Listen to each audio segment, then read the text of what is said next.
7 ans et quelques 4 mois après, je passe le relais à mon prédécesseur, devenu du coup, par le hasard des circonstances ou par une destinée, mon successeur. J'ai été donc doublement content. Premièrement, Gabi revient chez lui. Et quand j'ai dit chez lui, c'est chez lui. Et à la direction générale, il va retrouver les mêmes personnes qu'il a laissées il y a 7 ans, le même environnement. Deuxièmement,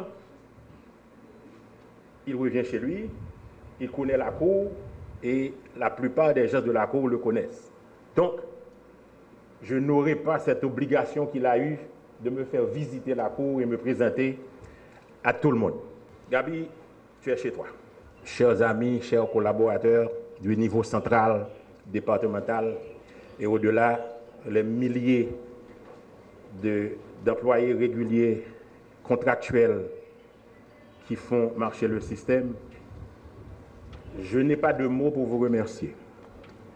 Je vous dis seulement que 7 ans, c'est un cycle universitaire. C'est ce que ça prend pour former un médecin, du baccalauréat classique jusqu'au diplôme ou même pour permis d'exercer.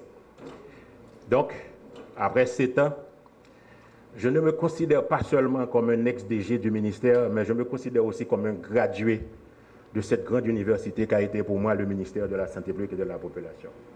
Et mes premiers professeurs, c'était vous.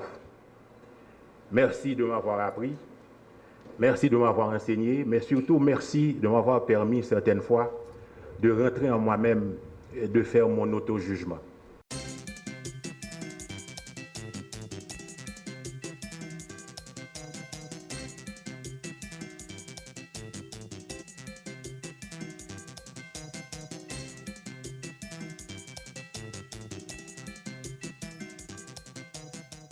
Le changement étant un processus inhérent à toute organisation, rien de particulier que nous soyons aujourd'hui réunis pour saluer à la fois le départ d'un directeur général et l'arrivée d'un tout nouveau au ministère. Monsieur le directeur général sortant, Dr Lauré Adrien, vous nous quittez ce matin, mais nous ne saurions nous séparer sans vous signifier notre appréciation de votre courtoisie, de votre sens de l'humour, de votre accueil chaleureux durant nos premiers jours au sein du ministère et enfin de votre entière disponibilité à nous accompagner durant cette période de transition. Je veux vous remercier plus particulièrement pour ces 7 ans passés au chevet de cette direction générale où vous avez fait face à de nombreuses difficultés telles que Covid-19, grève d'étudiants, choléra, crise sanitaire liée à l'insécurité et j'en passe. Il vous a fallu du courage, de la sérénité et un sens d'abnégation. Vous méritez bien de la patrie. En ce sens, je vous souhaite un bon nouveau départ et du succès dans vos entreprises futures. Docteur Gabriel Timothée, je vous dis bon retour au Bercail. En effet, à la direction générale, vous serez un terrain connu pour y avoir séjourné maintes fois. Je compte beaucoup sur votre compétence avérée, tant sur votre longue expérience que sur votre connaissance des événements et des gens de ce ministère. Vous avez vécu les pires moments de l'histoire de la santé de ce pays. Je citerai le tremblement de terre de 2010, l'apparition de l'épidémie de choléra, la survenue de nombreuses inondations, pour ne citer que cela. Ce riche passé, ainsi que les leçons apprises de ces catastrophes, seront opportunément mises à profit pour faire avancer la cause de la santé en ces moments émouvants. Monsieur le directeur général, vous revenez au ministère à un moment de crise où une feuille de route du gouvernement fixe pour le secteur des directives claires. Celle-ci s'articule principalement autour des 5 grands axes de l'accord politique du 3 avril 2024.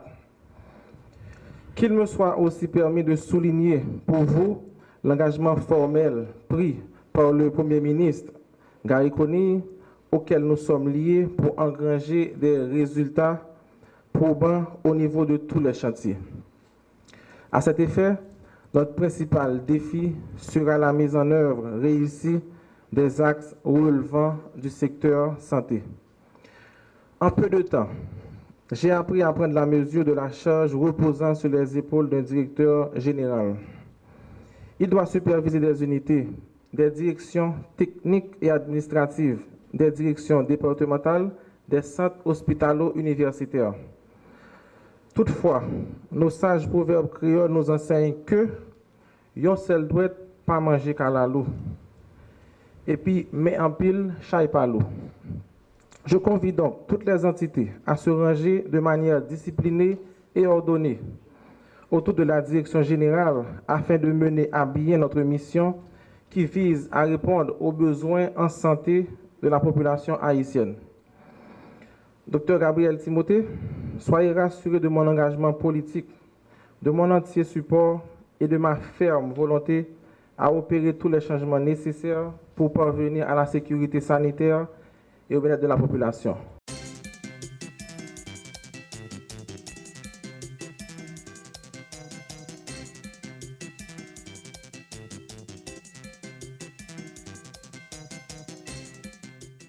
Je voudrais prendre le temps pour remercier le Conseil présidentiel, la primature, qui ont pensé à moi pour être à la gouvernance de la Direction générale de la santé publique et de la population.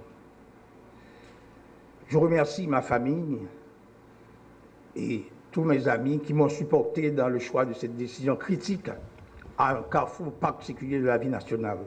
Accepter un poste dans cette situation délétère, ce n'est pas un simple privilège, c'est un devoir citoyen qui exige une détermination pour donner des résultats.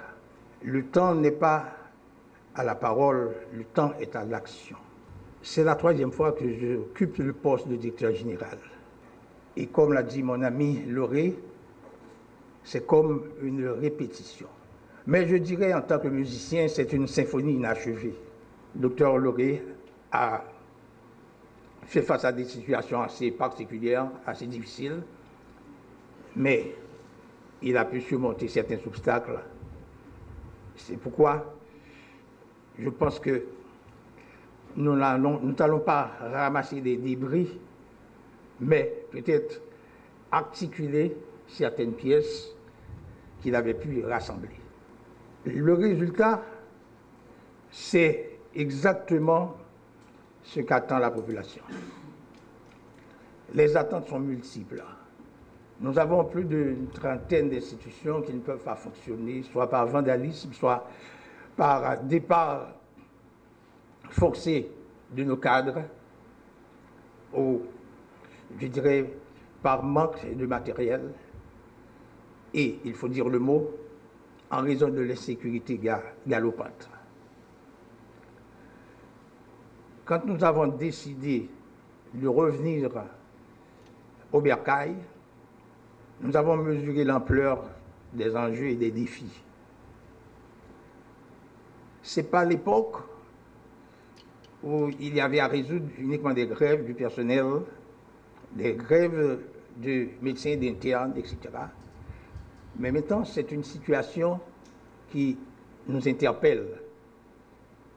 C'est un climat d'insécurité qui empêche les prestataires de soins de remplir leur mission, qui est la délivrance de soins de santé à la population. Et c'est dans ce climat délétère que nous allons ensemble, le ministre et moi, travailler pour non seulement répondre aux exigences de la feuille de route qui lui avait été transmise par la primature, mais aussi pour répondre aux besoins de la population en matière de santé.